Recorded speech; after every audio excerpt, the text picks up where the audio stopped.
What's going on, everybody? This is Brian Zeke, aka Unique Mazik, the hardest working man in sports and gaming, and I'm talking Chicago White Sox today.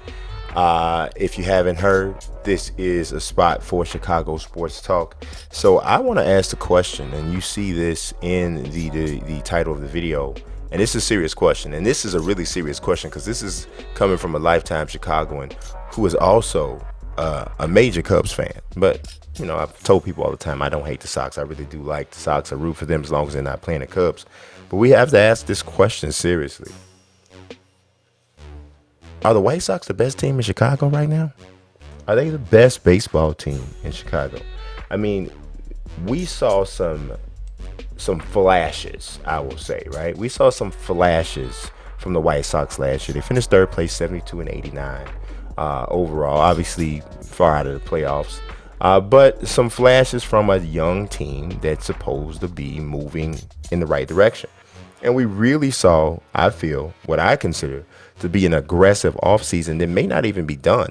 They're in the process. There's rumors out there that suggested the White Sox are in the process of trying to rip Nick Castellanos away from the Cubs, who acquired him later in the season. Didn't work out, didn't help get us to the postseason or whatever. But still, they did their best, right?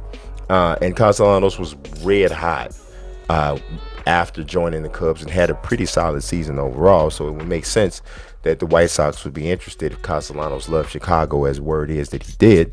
There's a chance. But even if they don't, right? Even if they don't, I think that with what the White Sox have already done in the offseason, there is reason to be excited. I'm going to start off with one of their first moves, which was bringing in Yasmani Grondahl. He's coming off a season with 28 home runs, 77 RBIs. Doesn't hit for a high average, but he's a catcher. Handles the pitching staff pretty well.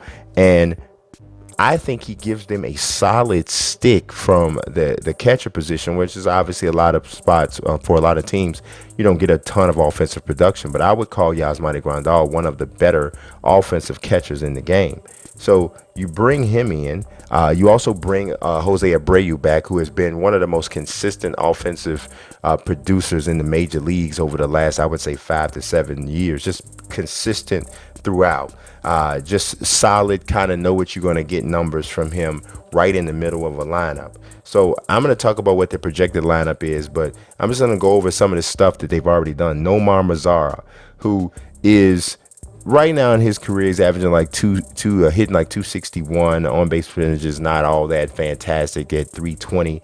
Over 162 game average. He produces about 24 home runs, 93 RBIs. Hasn't quite hit those numbers yet because he hasn't played a full 162 games, but he's really consistent at this point at 19 to 20 home runs, which is solid production already. But he's only 24 years old. So there's reason to believe that there's some upside there. Now, the bad thing is he has struggled against left-handed pitching in his career, and he hasn't even really hit well at guaranteed rate field. So it's a smaller sample size. I think 9 games, and I think he's hitting like 231 or something in the ballpark. I might be off there, but has a good arm. 26 outfield assists in his career. Does have 11 errors though over his time, but it's a promising acquisition, because he's so young and because he's already shown that he's a 19-20 home run game, a 20 home run a season kind of a guy. From a production standpoint and from a defensive standpoint, I like it. Something else that's probably going to go down, and by the time you watch or listen to this, it may have already happened. Adding veteran Edwin Encarnacion. He's going to be 37 years old, and no, he doesn't hit for a high average either. 249, I think, last year, 325 on base percentage. But he is bona fide guaranteed power. He hasn't hit less than 34 home runs since 2011. So you can almost chalk up 34, 35 home runs a season for this guy. Stays healthy most of the time. I think he falls in really well to the DH spot for the White Sox if they do complete that acquisition, as most people think it will happen. So offensively, the White Sox have done some things where, for me, I'm looking at a lineup where you lead off with Tim Anderson. Yon Moncada is hitting second. You got Abreu hitting third. Encarnacion can step in and hit fourth. Eloy Jimenez can hit fifth. You can hit Mazzara 6th. Then you can hit Grondahl 7th. Maybe you put Luis Robert at 8th. And then Madrigal can hit 9th. It may not scare people right now, but what could happen is all it takes is for Encarnacion to have the same type of year that you expect. Abreu to have a solid year. Moncada really super hit his stride the way most people believe he can. And you got Mazzara. If you get Mazzara to step up, obviously you want Tim Anderson not to show any fall off. But Yoan Moncada, I think you can say he turned the corner. He finished, this may not really impress people that much, but 21st in the league in MVP last year. Hit 315, 25 dingers, 79 home runs. That's the type of year and more that they expect for him, and he's only going into his age 25 season. We don't even have to talk about the upside of Eloy Jimenez. We already know that as far as young outfielders, young hitters in the league, few people are more exciting for their, few people have more excitement for their prospects moving forward. Age 22 season, full rookie of the year. He finishes 4th, hit 267, 31 dingers, and 79 RBIs. He's only going to get better. The production, the power is there for this team. It is. We just got to see what happens overall this season. And then they also short up the rotation. So coming in with Lucas Giolito and what the White Sox will bring back from their rotation from last year, you add Dallas Kuechel to a 3-year, $55 million deal, and you also add Gio Gonzalez, 2 veteran left-handers who had experience, who had postseason experience. Gonzalez is still a solid strikeout pitcher, struck out, I think, averaged 8 Ks per game, 8 Ks per 9 innings last year. Only had 17 starts. He's usually very durable, but he only had 17 starts. Had a ton of no decisions, too. Finishing only 3-2 despite the 17 starts and 19 appearances. But he's a capable inning-eating kind of guy in normal seasons, right? Funny enough is he was originally drafted by the White Sox back in 2004, but first time he'll ever actually play for them is this year. Kuechel was 8-8 last year after being one of the more sought-out free agents once the season started. 3.75 ERA, 1.36 WHIP. I think you know what you're going to get with Kuechel. I don't think anybody is expecting him to revisit Cy Young form that he had a few years ago. But as a solid left-hander, maybe the number 2 starter behind Giolito, I still think Giolito's got to be the number 1 side. He's got to be the number 1 guy.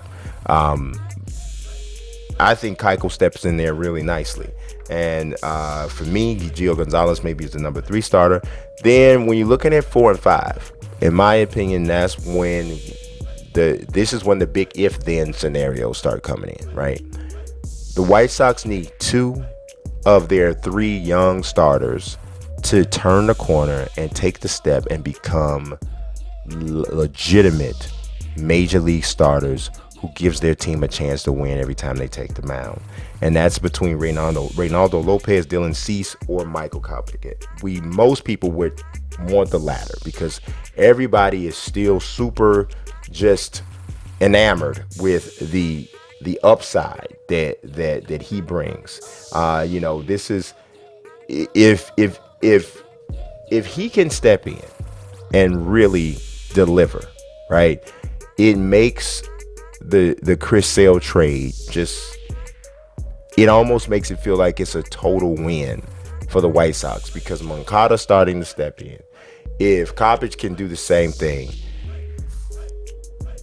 you're talking about now you're looking at the White Sox having an opportunity to say we feel like for the long term we get the better of this deal. He's still only 23 years old. So they need him or Dylan Cease or Reynaldo Lopez to step up. If 2 of those 3 guys can step up and become viable starters, I think the White Sox have an opportunity to have one of the best rotations in the American League. And that may be saying a lot, but if you look at what Giolito did last year, you pretty much expect to get a certain level of production from Kuechel. And as long as Gonzalez isn't headed towards a injury-riddled portion of his career, those guys are fairly consistent. They give their teams chance to win when they step on the mound.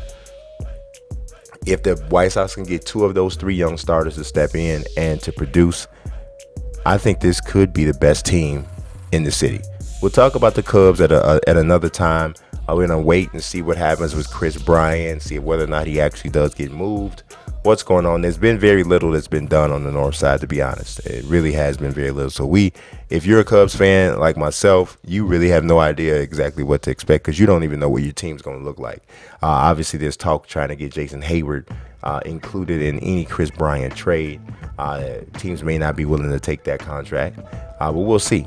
But as for right now, if you are a die-hard White Sox fan, you got to be pretty happy and excited for the upcoming season. So I'll be here to talk about it with you leading up to the season, through the season, and hopefully into the postseason. Why not just have a complete fantasy? Hopefully for the postseason for both North Side and South Side teams. I appreciate you watching as always. God bless. Peace.